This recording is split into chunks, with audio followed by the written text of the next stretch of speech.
চীনের প্রধান প্লাস্টিক বাণিজ্য কেন্দ্র ঝাংমুটুর ব্যবসায়ীরা এখন চরম চাপের মধ্যে পড়েছেন। মধ্যপ্রাচ্যের যুদ্ধ পরিস্থিতির কারণে বিশ্ববাজারে তেলের দাম বেড়ে যাওয়ায় সরাসরি প্রভাব পড়েছে পেট্রোকেমিক্যাল খাতে। কারণ প্লাস্টিক তৈরির মূল কাঁচামালই আসে তেল থেকে, ফলে কাঁচামালের দাম হঠাৎ বেড়ে যাওয়ায় কারখানাগুলো উৎপাদন খরচ সামলাতে হিমশিম খাচ্ছে।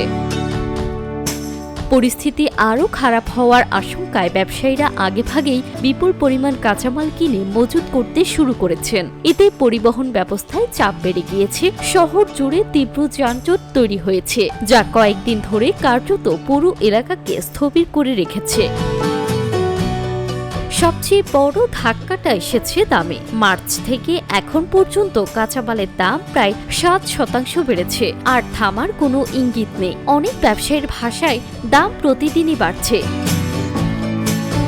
এদিকে নতুন করে আরেক সমস্যা তৈরি হয়েছে। অনেক কারখানা আগের কম দামের চুক্তি অনুযায়ী পণ্য দিতে অস্বীকৃতি জানাচ্ছে, কিন্তু বেশি দাম দিলে তারা আবার সরবরাহ করছে।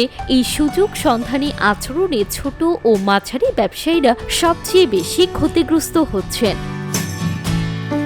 সব মিলিয়ে তেলের দামের ঢেউ যে কত দূর পর্যন্ত আঘাত করতে পারে, এই ঘটনাটা তারই একটা পরিষ্কার উদাহরণ। Desk report, timeline.